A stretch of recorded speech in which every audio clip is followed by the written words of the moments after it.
ಗಿಲ್ಲಿನ swimming ಪೂಲ್ಗೆ ತಳ್ಳಿ nominate ಮಾಡಿದ್ದ ಕಾವ್ಯಗೆ ಕಣ್ಣೀರ ಶಿಕ್ಷೆ ಸಿಕ್ಕಿದೆ. ಗಿಲ್ಲಿ ಆಡಿದ ಮಾತುಗಳಿಗೆ ಕಾವ್ಯ ಬಿಕ್ಕಿ ಬಿಕ್ಕಿ ಹತ್ತಿದ್ದಾರೆ. ಕಾವ್ಯ ನಾಮಿನೇಟ್ ಮಾಡಿದ್ದಕ್ಕೆ ಬೆನ್ನಿಗೆ ಚೂರಿ ಹಾಕ್ಬಿಟ್ರಲ್ಲ ಅಂತ ಗಿಲ್ಲಿ ಮುಖಕ್ಕೆ ಹೊಡೆದಂತೆ ಹೇಳಿದ್ದಾರೆ. ರೇಗಿಸ್ಬಿಟ್ನಂತೆ, ಅದು ನಾಮಿನೇಷನ್ಗೆ ರೀಸನ್ ಅಂತೆ. ನಾನು ಜಂಟಿಯಾಗಿ ಹೋಗಬಾರ್ದಿತ್ತು, ಫಸ್ಟ್ ನಾನು ಅಲ್ಲೇ ತಪ್ಪು ಮಾಡಿದ್ದು. ನಿಜವಾಗ್ಲೂ ಸ್ಪಂದನ ಲಕ್ಕಿ ಅಲ್ಲ, ನೀವು ಲಕ್ಕಿ ಅಂತ ನಾನು ಈಗ್ಲೂ ಹೇಳ್ತೀನಿ.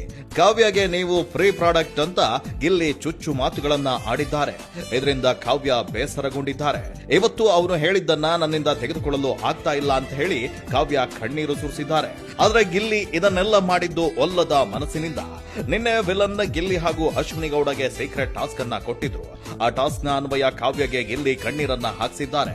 ಸೀಕ್ರೆಟ್ ಡೀಲ್ ನ ನೀವು ಸಕ್ಸಸ್ಫುಲ್ ಆಗಿ ಕಂಪ್ಲೀಟ್ ಮಾಡಿದ್ರೆ ನಿಮ್ಮಿಬ್ಬರನ್ನ ಈ ವಾರದ ಕ್ಯಾಪ್ಟನ್ಸಿ ರೇಸ್ಗೆ ಡೈರೆಕ್ಟ್ ಎಂಟ್ರಿ ಕೊಡಿಸ್ತೀನಿ ಅಂತ ಹೇಳಿದ್ರು. ಅದರಂತೆ ಗಿಲ್ಲಿ ಕಾವ್ಯ ಕಣ್ಣಲ್ಲಿ ನೀರು ತರಿಸಿ ಟಾಸ್ಕ್ ಅನ್ನ